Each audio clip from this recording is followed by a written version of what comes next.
สวทแพร่ FM 91 เมกะเฮิรตซ์กรมประชาสัมพันธ์ข่าวจริงเชื่อถือได้สื่อรัฐพัฒนาคุณภาพชีวิตคนจังหวัดแพร่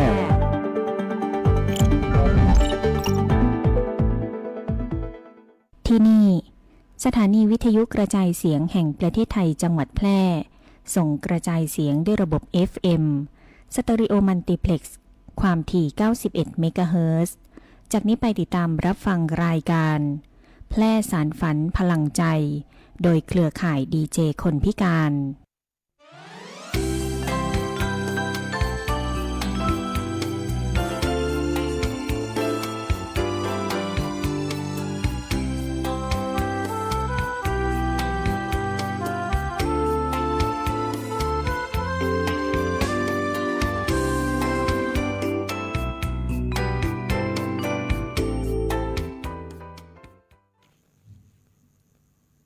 สวัสดีเจ้าสวัสดีเจ้าสวัสดีเจ้าน้องยุ้ยสวัสดีเจ้าเอเจี๊ยบกลับมาพบกันแฮมแล้วนะเจ้าวันเสาร์แพร่สารฝันพลังใจนะเจ้าสวท8 FM 91 เมกะเฮิรตซ์นะเจ้าก็จะมาปะทุกวันเสาร์และวันอาทิตย์นะเจ้า 15:10 นเป็นต้นไปจนถึง 16:00 นนะเจ้าก็จะมีหมู่เฮาเปลี่ยนกันมานะเจ้าก็วันนี้ก็จะเป็นเจี๊ยบจิตนาถยันยงเจ้ายุ้ยสวรักษ์มีสิริเจ้านอกจากท่านผู้ฟังจะรับฟังรายการของเฮาผ่านทางเครื่องรับวิทยุแล้วนะเจ้าก็ยังสามารถรับชมรับฟังผ่านทาง Facebook ไล่สดสวทแพร่และวิทยุออนไลน์สวทแพร่เจ้าและยังสามารถโทรมาขอเพลงหรืออู้กันเรื่องสารทุกข์สุขดิบใดตีเบอร์ 0545235516 หรือว่าพิมพ์ข้อความเข้ามาทาง Facebook ใดนะเจ้าก็เช่นเคยนะเจ้าเขาก็จะมี3ช่วงเนาะช่วงอู้ข่าวเราสู่กันฟังแล้วก็ช่วงอู้ง่ายฟังม่วนนะน้องยุ้ยแล้วก็ช่วงนานาสาระนะเจ้าแล้วก็ทักทายFC ของเฮานะเจ้าที่เฮาติดข้างเพลงเดี๋ยววันนี้เฮาก็จะเปิดให้นะเจ้าวันนั่นนะเจ้าก็ลืมทักทายแฟนเพลงจากพะเยานะเจ้าตีเปิ่นขอเพลงหวงก็ว่าหวงของกุ้งสุธิราชนะเจ้าบ่ฮู้ตังวันนี้เปิ่นถ้าฟังเฮาอยู่ก่อนะเจ้าทักทายกันมาได้แล้วก็ขอเพลงกันมาได้นะเจ้าพะเยาเป็นจะได้พองหนาวกว่าเมืองแปะกออีกนะเจ้าจ้ะเรามาพักฟังเพลงจากรายการเฮาสักเพลงนึงนะเจ้าเดี๋ยวก็เข้ามาสู่ช่วงรายการต่อไปนะเจ้า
ม่วนจวนฟัง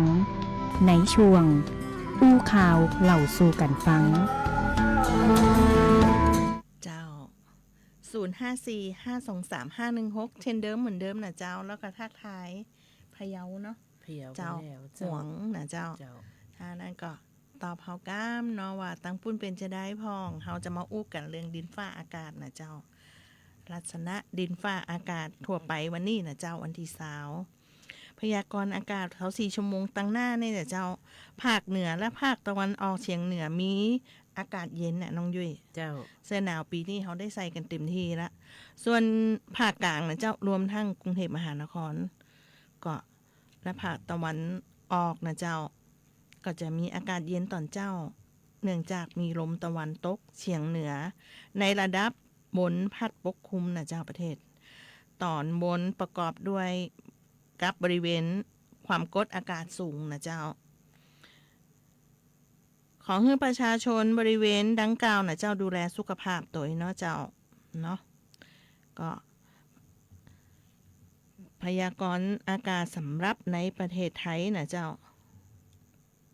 12 ถึง 12 นาฬิกาวันพุธนะเจ้าภาคเหนือพี่เทียบถูกก่อนเจ้าภาคเหนือนะเจ้าอากาศเย็นมีหมอกนะเจ้าตอนเจ้านะเจ้าอุณหภูมิต่ำ15 ถึง 17 องศาอุณหภูมิสูงสุดนะ28 ถึง 33 องศานะเจ้าบริเวณยอดดอยอากาศหนาวถึงหนาวจัดมีน้ำค้างแข็งบางพื้นที่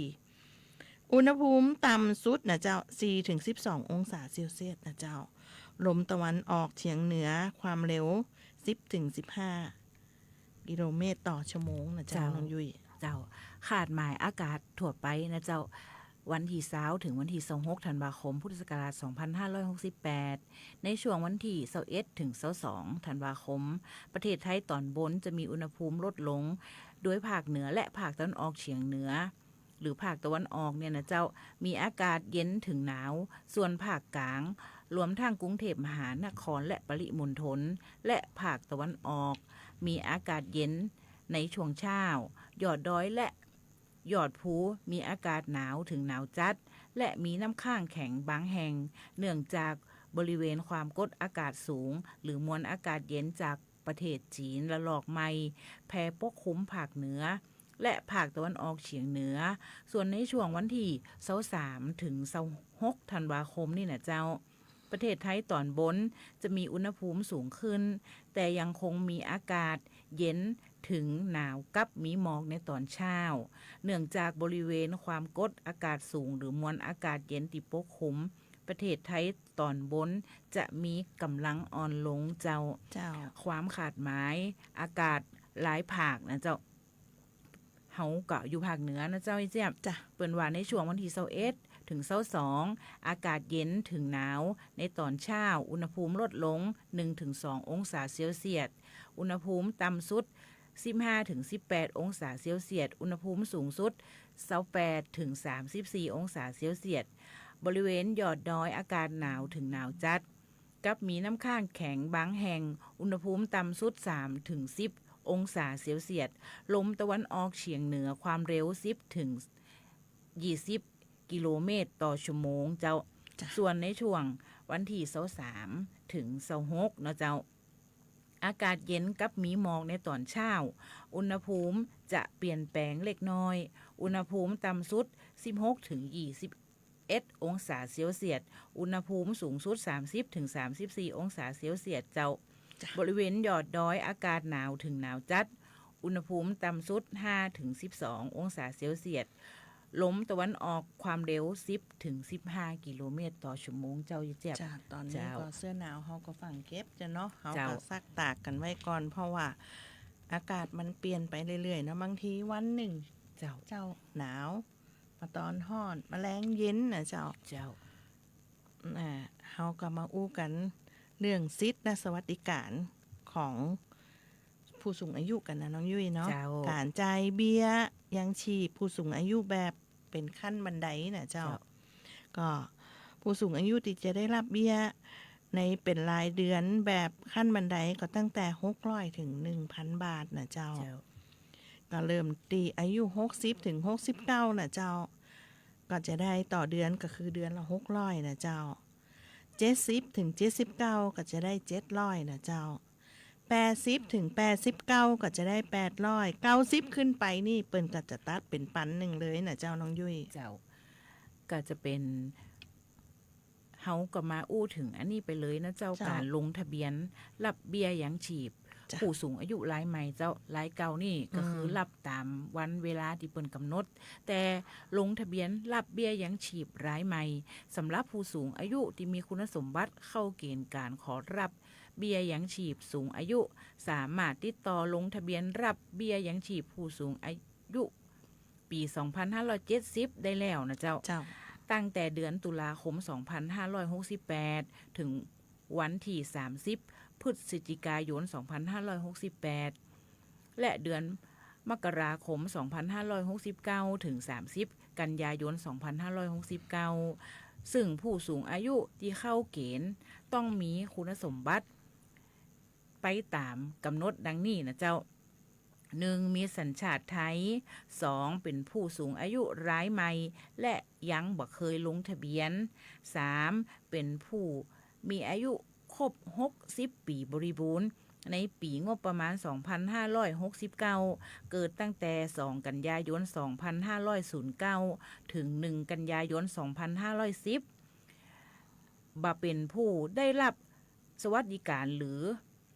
สิทธิประโยชน์อื่นใดจากหน่วยงานรัฐวิสาหกิจหรือองค์กรปกครองส่วนท้องถิ่นอบท.เนี่ยนะเจ้าที่ได้จัดให้อย่างเป็นประจำเจ้าเจี๊ยบเจ้าเอกสารที่ต้องเตรียมเนาะเจ้าก็คือ1บัตรประจำตัวบัตรประชาชนบัตรอื่นที่ออกโดยรัฐเนี่ยเจ้าที่มีรูปถ่ายเฮา2ทะเบียนบ้านฉบับของเจ้าบ้านหรือฉบับปัจจุบันน่ะเจ้า3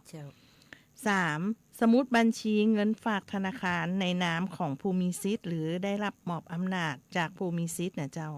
ในกรณีที่ว่ารับเบี้ยผู้สูงอายุเนี่ยผ่านธนาคารน่ะเจ้าเนาะแล้วก็ในกรณีผู้สูงอายุบ่สามารถมาลงทะเบียนด้วยตนเองได้น่ะเจ้าสามารถมอบอำนาจเป็นลายลักษณ์อักษรให้ผู้อื่นยื่นคำขอร้องเบี้ยยังชีพให้แทนได้น่ะเจ้าสำหรับสถานที่ลงทะเบียนสามารถลงทะเบียนได้ที่สำนักงานเขตหรือองค์กรปกครองส่วนท้องถิ่นที่ผู้สูงอายุอยู่ในที่ภูมิลำเนาน่ะเจ้าเนาะเพื่อให้ประชาชนได้รับข้อมูลข่าวสารสามารถติดตามที่เว็บของกรมกิจกรรมผู้สูงอายุได้เจ้าหรือศูนย์เร่งรัดจัดการสวัสดิการภาคประชาชนน่ะเจ้าโทร13000นะเจ้าเฮามาอู้เรื่องผู้สูงอายุแล้วนะเบี้ยแล้วเฮาก็มาสำหรับเบี้ยพิการปีงบประมาณ2569ต่อเลยเนาะเจ้าก็คือตุลาคม68ถึงกันยายน2569คนพิการอายุบ่เกิน18ปีจะได้รับ 1,000 บาทต่อเดือนส่วนคนพิการ18ปีขึ้นไปได้รับ800บาทเจ้าหากมีบัตรสวัสดิการอาจได้รับเพิ่มเป็น 1,000 บาทโดยต้องมีบัตรคนพิการมีสัญชาติไทยและลงทะเบียนตีอบต.เทศบาลในพื้นที่เพื่อรับเงินผ่านบัญชีธนาคารหรือพร้อมเพย์หรือบัญชีทั่วไปโดยเริ่มลงทะเบียนตั้งแต่เดือนตุลา2568เจ้าอัตราความเบี้ยความพิการปีงบประมาณ2569นะเจ้าผู้พิการอายุบ่เกิน18จะได้ 1,000 บาทต่อเดือนนะเจ้าคนพิการที่ว่าอายุ18ขึ้นไปก็จะได้800ต่อเดือนหากมีบัตรสวัสดิการก็จะได้รับเพิ่มแฮม200รวมเป็น 1,000 บาทนะเจ้าคุณสมบัติผู้มีสิทธิ์นะเจ้ามีสัญชาติไทยเจ้ามีภูมิลำเนาในเขตพื้นที่ขององค์การปกครองส่วนท้องถิ่นนั่นมีบัตรประจำตัวคนพิการตามกฎหมายเจ้ามีบ่เป็นบุคคลที่อยู่ในความอุปการะของสถานสงเคราะห์ของรัฐเจ้าเจ็บเอกสารประกอบการลงทะเบียนนะยื่นที่อบต.หรือเทศบาลนะเจ้าก็มีบัตรประจำตัวคนพิการสำเนาทะเบียนบ้านสำเนาสมุดบัญชีเนาะอย่างที่น้องยุ้ยว่าไปตั้งแต่ต้นนะเจ้าเนาะการลงทะเบียนและการจ่ายเงิน ลงทะเบียนตั้งแต่เดือนตุลาคม 2568 เป็นต้นไปนะเจ้าที่อบตและเทศบาลท้องถิ่นเจ้าช่องทางการรับเงินก็คือโอนเข้าบัญชีธนาคารนะเจ้าเจี๊ยบ จ้ะ ใครมีพร้อมเพย์เปิ่นก็จะโอนให้จะก็เจ้า ใช่แล้ว ผ่านที่ว่าพร้อมเพย์นี่บัตรประชาชนนะเจ้าหรือ ใช่ บัญชีที่แจ้งไว้ช่วงเวลาจ่ายเงินก็ภายในวันที่10ของทุกเดือนมันก็เจ้า แม่น เจ้า เนาะ เจ้า เขาก็3สูงอายุคนพิการเนาะ เจ้า แล้วก็ตอนนี้เขาก็มาพักเนาะพักฟังเพลงม่วนๆจากรายการของเขาก่อนนะเจ้า เดี๋ยวมาพบกับช่วงรายการต่อไปนะเจ้า เจ้า เนาะเจ้า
องค์การบริหารส่วนจังหวัดแพร่เตือนประชาชนระวังการประกอบกิจกรรมเกี่ยวกับไฟโดยการไม่เผาขยะไม่ทิ้งก้นบุหรี่ดับธูปเทียนทุกครั้งหลังใช้งานเพื่อป้องกันการเกิดเพลิงไหม้หากเกิดสถานการณ์ฝุ่นละอองหมอกควันให้สวมหน้ากากอนามัยทุกครั้งเมื่ออยู่ในที่โล่งแจ้งพื้นที่ปลูกพืชให้ใช้วิธีฝังกลบแทนการเผาขับรถด้วยความระมัดระวังไม่ขับเร็วเปิดไฟหน้ารถเพื่อช่วยในการมองเห็นเมื่อทัศนวิสัยไม่ดีดูแลกลุ่มเสี่ยงเจ็บป่วยง่ายโดยเฉพาะเด็กเล็กผู้สูงอายุและผู้ที่มีโรคประจำตัวไม่ดื่มสุราแก้หนาวเพราะร่างกายจะสูญเสียความร้อนทำให้อุณหภูมิในร่างกายลดลงและเสียชีวิตได้ควรสวมใส่เสื้อผ้าหนาๆและหมั่นออกกำลังกายอยู่เสมอจะช่วยให้การดำเนินชีวิตในช่วงฤดูหนาวนี้เป็นไปด้วยความปลอดภัยด้วยความปรารถนาดีจากองค์การบริหารส่วนจังหวัดแพร่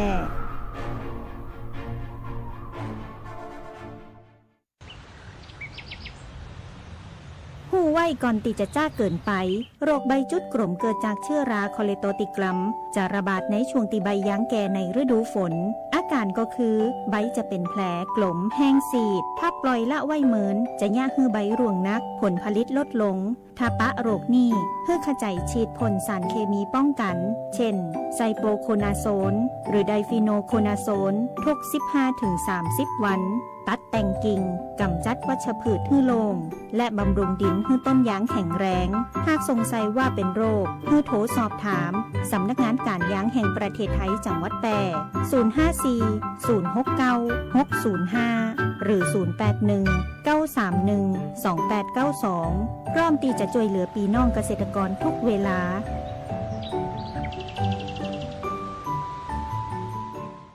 หลายคนรอคุณอยู่ที่บ้านลูกเมียรอคุณอยู่ที่บ้านพ่อแม่รอคุณอยู่ที่บ้านคนที่รักรอคุณอยู่ที่บ้านและอีกหลายครอบครัวกำลังรอคนที่รักจะกลับบ้านใช้รถใช้ถนนด้วยความไม่ประมาทเพื่อทุกคนจะได้กลับไปหาคนที่รักอย่างปลอดภัยขับรถมีน้ำใจรักษาวินัยจราจรด้วยความปรารถนาดีจากสถานีวิทยุกระจายเสียงแห่งประเทศไทยจังหวัดแพร่กรมประชาสัมพันธ์ FM 91 เมกะเฮิรตซ์ ผมคิดว่าลองเสพแล้วมันจะไม่เป็นอะไรหรือเปล่าไม่เห็นผมเสียทั้งความไว้ใจและเสียอนาคตชีวิตอาจพลาดแต่ไม่ควรถูกทิ้งผู้ติดยาเสพติดสามารถเข้ารับการบำบัดรักษาและฟื้นฟูในสถานพยาบาลของรัฐเพื่อเริ่มต้นชีวิตใหม่ได้อีกครั้งพลาดได้รักษาได้ชีวิตไปต่อด้วยความปรารถนาดีจากสำนักงานประชาสัมพันธ์ที่ 3 กรมประชาสัมพันธ์เชิญชวนประชาชนออกมาใช้สิทธิ์เลือกตั้งอบต.ขอเชิญชวนพี่น้องประชาชนผู้มีสิทธิ์เลือกตั้งทุกท่านออกมาใช้สิทธิ์เลือกตั้งสมาชิกสภาอบต.และนายกอบต.ในวันอาทิตย์ที่ 11 มกราคม 2569 ตั้งแต่เวลา 8 นาฬิกาถึง 17 นาฬิกาณ หน่วยเลือกตั้งที่ท่านมีชื่อเตรียมบัตรประชาชนตรวจสอบสิทธิ์เข้าคูหากากบาทเลือกสมาชิกสภาอบต.และนายกอบต.ร่วมเป็นหนึ่งพลังที่ขับเคลื่อนประชาธิปไตยในท้องถิ่นสร้างสรรค์ประเทศไทยพร้อมใจไปเลือกตั้ง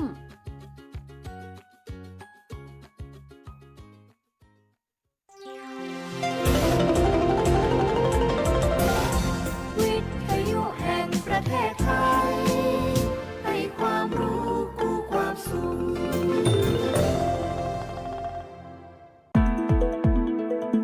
ฟังข่าวฟังสวทแพร่ FM 91 เมกะเฮิรตซ์กรมประชาสัมพันธ์ข่าวจริงเชื่อถือได้สื่อรัฐพัฒนาคุณภาพชีวิตคนจังหวัดแพร่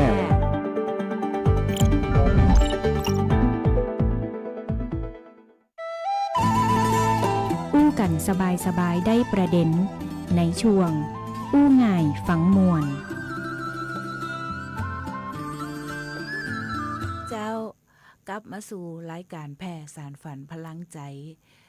มาอยู่ในช่วงตีอู้ง่ายฟังม่วนนะเจ้าไอ้เจ็บวันนี้เฮาก็จะอู้เกี่ยวกับการหยุดเลือกปฏิบัติต่อคนพิการเจ้าก็เนาะอันคำนิยามกรอบกฎหมายนะเจ้าทางเลือกปฏิบัติบนฐานความพิการและเท่ากับการแบ่งแยกและกีดกันหรือปฏิบัติที่บ่เท่าเทียม เพราะเหตุ เพราะว่าหมู่เฮาเป็นคนพิการรวมถึงการบ่จำกัดสิ่งอำนวยความสะดวกติสมเหตุและผลนะเจ้าเนาะคือถือเป็นการเลือกปฏิบัติตามอนุสัญญานะเจ้ามาตรา2และมาตรา5นะเจ้ารูปแบบการเลือกปฏิบัติมี4ประเภทตรงไปตรงมาปฏิบัติรับเข้าทำงานเพราะเป็นคนพิการโดยตรงโดยอ้อมก็คือตั้งกฎที่ดูเป็นกลางแต่กระทบคนพิการมากกว่าเช่นกำหนดต้องเดินขึ้นบันไดต่ออันอีนะการคุกคามดูหมิ่นนะเจ้าคำพูดและพฤติกรรมที่สร้างบรรยากาศบ่เป็นมิตรเพราะความพิการนะเจ้าการบ่จัดการบ่จัดบ่ปรับงานเวลาสื่อทางเข้าทางออกทั้งที่ทำได้แต่บ่เป็นภาระเกินควรมันเป็นภาระเกินควรซึ่งเรานี่มันอยากให้คนพิการอึดอัดเนาะในการทำงานแล้วก็เปิ่นก็บ่สะดวกเช่นถ้าคนพิการที่เปิ้นนั่งวีลแชร์ดูอยังให้เปิ้นขึ้นไปชั้น2จะได้เนาะเจ้าต้องมีตั้งหลัดตั้งหน่วยความสะดวกเฮ้อเจ้าเนาะตัวอย่างตีเข้าคายก็คือโรงพยาบาลที่บ่มีล่ามภาษามือสำหรับผู้พิการทางหูนี่นะเจ้าสื่อสารให้คนหูหนวกในขั้นตอนสำคัญทางที่สามารถจัดได้เจ้าในจ้างบ่ยอมปรับเวลาอย่างที่เจี๊ยบว่าเนาะทำงานยืดดุลอุปกรณ์ช่วยทางที่เป็นบ่เป็นภาระเกินควรนะเจ้าหน่วยงานรัฐเผยแพร่ข้อมูลสาธารณะในรูปแบบตีบ่เข้าถึงบ่มีคำบรรยายเสียงคำบรรยายภาพตัวอักษรเข้าถึงได้เจ้าแล้วเฮามาอู้ถึงสิทธิ์และพันธกรณีของหน่วยงานนะเจ้าในจ้างแล้วก็รัฐนะเจ้าต้องห้ามเลือกปฏิบัติแล้วก็จัดอันเพื่อให้เข้าถึงสิทธิ์นะเจ้าเท่าเทียมงานการศึกษาสุขภาพขนส่งข้อมูลข่าวสารเนาะไทยมีกฎหมายพรบส่งเสริมและพัฒนาคุณภาพชีวิตคนพิการพ.ศ. 2550รองรับสิทธิ์นะเจ้าและกลไกเรื่องร้องเรียนนะเจ้าน้องยุ้ยเจ้า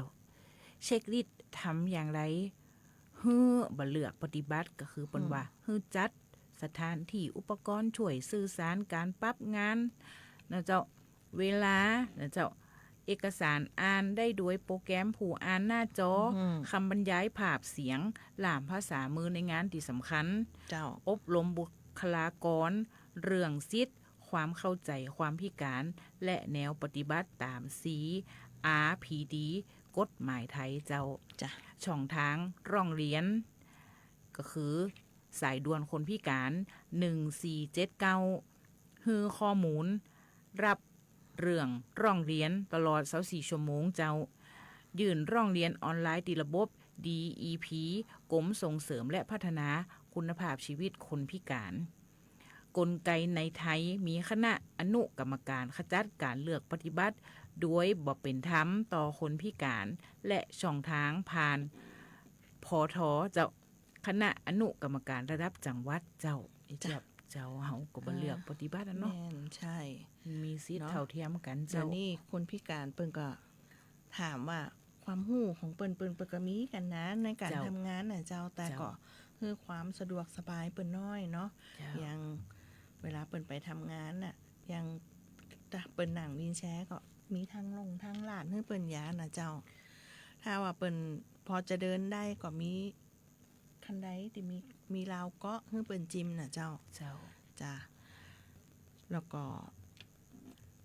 ฟังเพลงม่วนๆกับรายการเฮาแหมจัก2เพลงน่ะเจ้าก็กลับมาสู่ช่วงนานาสาระน่ะเจ้าวันนี้เฮาก็มีเรื่องราวนานาสาระเกี่ยวกับการดูแลสุขภาพในช่วงหน้าหนาวเจ้าเนาะจ้ะเดี๋ยวเฮาก็มาเล่าให้กันฟังเนาะเจ้า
บ่งกันปันความรู้ในช่วงนานาสาระเจ้ากลับมาสู่ช่วงสุดท้ายของเฮาเนาะนานาสาระนะเจ้าวันนี้เฮาก็จะมาอู้เรื่องโรคติดต่อหน้าหนาวนะเจ้าที่พบบ่อยคือโรคอะไรอย่างนะเจ้าโรคแรกก็คือระบบทางเดินหายใจเช่นไข้หวัดใหญ่ปอดบวมโควิดที่แพร่เชื้อในการไอจามและสัมผัสและอุจจาระร่วงจากอาหารบ่สะอาดรวมถึงโรคผิวหนังอีสุกอีใสผื่นคันและการกำเริบของโรคภูมิแพ้นะเจ้าหอบหืดเนื่องจากอากาศเย็นทำให้ภูมิคุ้มกันอ่อนแอและก็เชื้อโรคกระจายได้ง่ายนะเจ้าโรคระบบทางเดินหายใจก็คือโรคไข้หวัดนะเจ้าเจ็บไอจามน้ำมูกไหลคัดจมูกเจ็บคอแต่ส่วนใหญ่ก็คือมักจะหายเองเนาะเจ้าเนาะเจ้าไข้หวัดใหญ่ก็จะมีอาการคือไข้สูงหนาวสั่นเจ็บหัวอ่อนเพลียปวดเมื่อยตามกล้ามเนื้อเจ้าปอดบวมมีไข้ไอหายใจเหนื่อยหอบเกิดจากเชื้อไวรัสหรือแบคทีเรียเจ้ามาต่อด้วยโรคติดต่อทางเดินอาหารและน้ำนะเจ้าโรคอุจจาระร่วงถ่ายเหลวมากกว่า3ครั้งอาจมีไข้อาเจียนแล้วก็เกิดจากอาหารน้ำปนเปื้อนเชื้อนะเจ้าโรคผิวหนังและอื่นๆก็เช่นอีสุกอีใสเนาะมีไข้ต่ำๆนะเจ้าปวดเมื่อยตุ่มใสๆขันทั่วตัวนะเจ้าโรคภูมิแพ้หอบหืดก็จะจามน้ำมูกใสคัดจมูกหายใจลำบากนะเจ้าวิธีป้องกันดูแลตัวเก่านะเจ้าก็คือล้างมือมันๆเลยเจ้าและรักษาความสะอาดร่างกายเจ้าดื่มน้ำสะอาดอาหารปรุงสุกใหม่หลีกเลี่ยงอาหารข้างคืนจะเจ็บยังอุ่นแล้วอุ่นแฮมยังกับบดีเนาะแม่นและสวมหน้ากากอนามัยเมื่ออยู่ในที่แออัดมันช่วยได้หลายนะเจ้าคนนักๆเขาใส่หน้ากากเนี่ยนะเจ้าเนาะมันก็จะช่วยไปได้ระดับหนึ่งที่สำคัญก็คือออกกำลังกายสม่ำเสมอเจ้ารับประทานอาหารที่มีประโยชน์โดยเฉพาะวิตามินซีเจ้าดูแลตัวเองบ่ให้อากาศเย็นเกินไปก็คือเพื่อความอบอุ่นแก่ร่างกายเจ้าเจ็บเจ้าผลไม้หลังอาหารก็ส้มเนาะง่ายส้มเนาะทั้งนี้ทั้งนั้นเจ้าก็เฮาก็ปฏิบัติตัวเฮาให้อบอุ่นนะน้องยุ้ยเนาะเจ้าก็อาบน้ำก็บ่ต้องอาบจนค่ำจนมืดหรือบ่แจ้งก็อาบบ่ต้องเจ้าคือมันควายๆมีแดดมีนั่นอย่าน้อยเนาะเจ้าก็คือเลือกทานอาหารอย่างบ้านเฮาเนี่ยช่วงนี้มันส้มเจ้าราคาบ่แป้งวิตามินซีบ่ส้มก็พวกมะแก้วฝรั่งอย่างเงี้ยนะเจ้ากินกล้วยน้ำว้าถ้าเฮาปฏิบัติดูแลร่างกายตัวเก่าดีเฮาก็จะแข็งแรงเจ้าอย่างมาเจ้ามาผู้สูงอายุเนี่ยควรจะเดินนะเจ้ามันบ่ได้ไปเดินไกลๆก็เดินแวดบ้านหั่นนี่นะเจ้ามันจะมีท่าออกกำลังกายของผู้สูงอายุนั่งเก้าอี้โยกแข้งโยกขานะเจ้าเฮาเนี่ยปฏิบัติตัวเก่าเฮาก็แข็งแรงน้อยเจียมเนาะเปิดใน YouTube ก็ได้เนาะหรือว่าถ้ามันมีเปื่อนบ้านแล้วก็จวนกันเดินหลอกหมู่บ้านนั่นน่ะเจ้าตามซอยก็ต้องระวังรถด้วยนะเจ้าสวนสาธารณะอะไรอย่างเงี้ยนะเจ้าเนาะคนที่มีรถทีเปิดกระปันรถทีกันไปเจ้าช่วงนี้ก็ดูแลรักษาสุขภาพกันตัวเจ้าเป็นห่วงนะเจ้าเนาะเขาก็จะอู้เสมอว่าต้องเนี่ยจีนะกินน้ำคือกินน้ำที่สะอาดมันจิบน้ำเพราะอากาศมันแห้งนะเจ้าเนาะใช่เจ้าอย่างเฮาสองคนไม่ได้เป็นหมอเนาะแต่เฮาเป็นห่วงทุกท่านเนาะเจ้าเนาะจริงๆรายการเฮามันก็มาถึงช่วงสุดท้ายเนาะเดี๋ยวเฮาจะบอกกล่าวลาแล้วก็เดี๋ยวเขาจะเปิดเพลงทิ้งท้ายสุมาจะเจ็บบอกบุญน้อยได้เจ้าวัดสีจุ้มนะเจ้าของเฮาเนี่ยวันที่25-26เจ้าจะมีประเพณีห่มผ้าพระธาตุนมัสการพระยืนเดี๋ยวเจ้าเชิญชวนท่านที่มีจิตศรัทธานะเจ้าไปร่วม สวดนพเคราะห์ในวันที่26เจ้าในวันที่26เนี่ยเวลาบ่าย3 โมงจะมีพิธีสวดนพเคราะห์นะเจ้าอันส่งท้ายปีเก่าแล้วก็เวลา4 โมงเนี่ยเจ้าเวลา4 โมงเนี่ยเฮาก็จะห่มผ้าพระธาตุห่มผ้าพระยืนเจ้าว่าสีจุมของเฮาก็จะอยู่หน้าศาลจังหวัดแพร่นะเจ้าเป็นวัดที่เก่าแก่มีอายุ1,000 ปีขอเชิญชวนไปนะเจ้าผู้ที่มีจิตศรัทธาเชิญชวนที่เจี๊ยบด้วยนะเจ้าถ้าว่างจะได้ไปร่วมกันนะเจ้าเนาะเจ้าเนาะแล้วก็ก่อนถึง7 วันอันตรายก็ถ้าหันหมู่ใหญ่รณรงค์อยู่ข้างก็นั่นคือเฮารณรงค์เมาบ่ครับคือท่านสวมหมวกกันน็อกทุกครั้งก่อนออกบ้านเนาะเฮาก็จะอู้กันเป็นประจำเลยนะเจ้าเนาะมาถึงช่วงสุดท้ายของรายการแพทย์สานฝันพลังใจนะเจ้าหมดเวลาของเฮาข้าเจ้าเจ็บจิตนาดยันยงเจ้าน้องยุ้ยสวรักษ์มีสิริเจ้าเฮาก็ขอนำแพทย์สานฝันพลังใจจากลาท่านผู้ฟังสำหรับวันนี้นะเจ้าวันผูกก็จะวันอาทิตย์ก็จะมาพบกันแฮมนะเจ้า 15:10 นาทีถึง 16 นาฬิกาทางสวท8 FM 91 เมกะเฮิรตซ์สำหรับวันนี้นะเจ้าเฮาจะเปิดเพลงทิ้งท้ายให้จนหมดรายการเลยนะเจ้าสำหรับเฮาวันนี้เฮา2 คนสวัสดีเจ้าสวัสดีเจ้า